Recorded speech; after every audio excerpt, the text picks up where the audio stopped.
Okay, question number 1 is about smoking marijuana.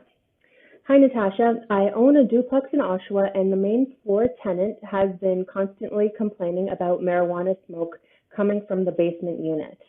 She has kids upstairs, and she's afraid for their health. I have asked the basement tenant to stop several times, but it doesn't sound like he is changing his ways. What can I do? Thanks, David. Okay, David. So marijuana smoke, since smoking marijuana became illegal in Canada, it is no different than cigarette smoke in the eyes of the LTB when it comes to these things. It is no longer illegal. And although it is, of course, disturbing, and it sounds like the main floor tenant is very upset about this behavior, and it is definitely interfering with the main floor tenant's right to live without being disturbed by the basement tenant. And so the first thing I would recommend to you is to take a look at your lease and check to see whether or not your lease states that this unit is in fact a non-smoking building. So if it is a non-smoking building, then there's a couple of things that you can do. Chances are this is something that the upper unit has also mentioned to you, saying that, you know, you told us this was a non-smoking building, and now there's a basement, there's a tenant in the basement smoking, so you need to take care of this because it's interfering with my reasonable enjoyment of this rental unit. So,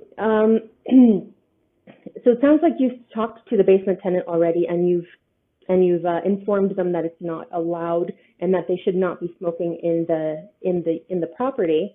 The next step that I would recommend would be to put it in writing if you don't have it yet.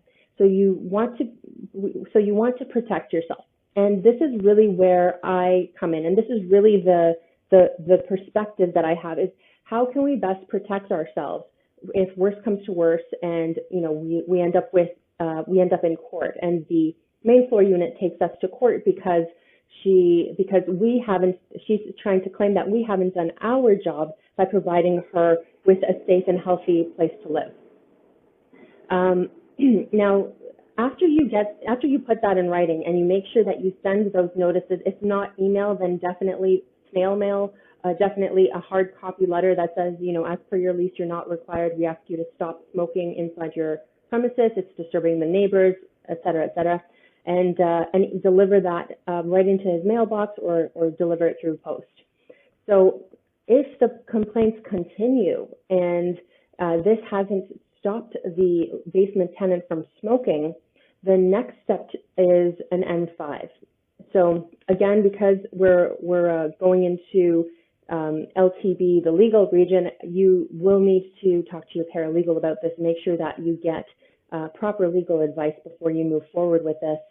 But there are a couple reasons we're serving the N5.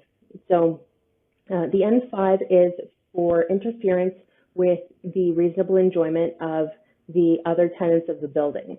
And so what I'm suggesting is that this is served to the basement tenant.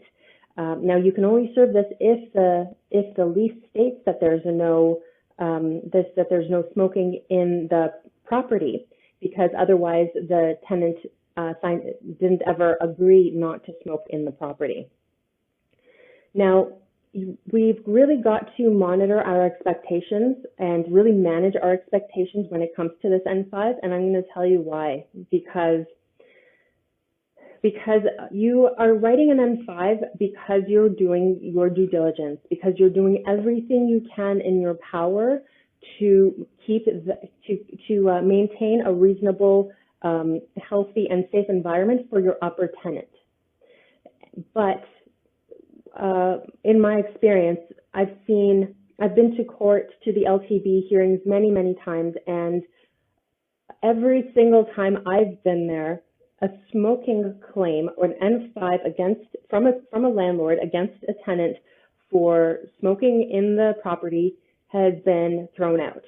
And the only time it has held ground was when the landlord presented documentation from another tenant within the building who was complaining. That is either a doctor's note stating that they have asthma or some kind of breathing difficulty, or a hospital stay So this document is really what's going to make the N5 stick. Otherwise, the N5 is going to be thrown out. So if you don't have that, then it is a waste of time. I do recognize that. But the reason I say, consider doing it anyway is because that upper unit tenant, if things get very bad and the basement tenant doesn't stop smoking inside, that upper unit tenant can come back and try and take you to court to say that you haven't done your job as a landlord to try and create a safe environment. At which point you say, I served the N5, there was no record of any tenant in the property who had asthma or any health issue that was endangering the health of the tenants as a result of the smoking, and then it gets thrown out. So you've done your part as a landlord.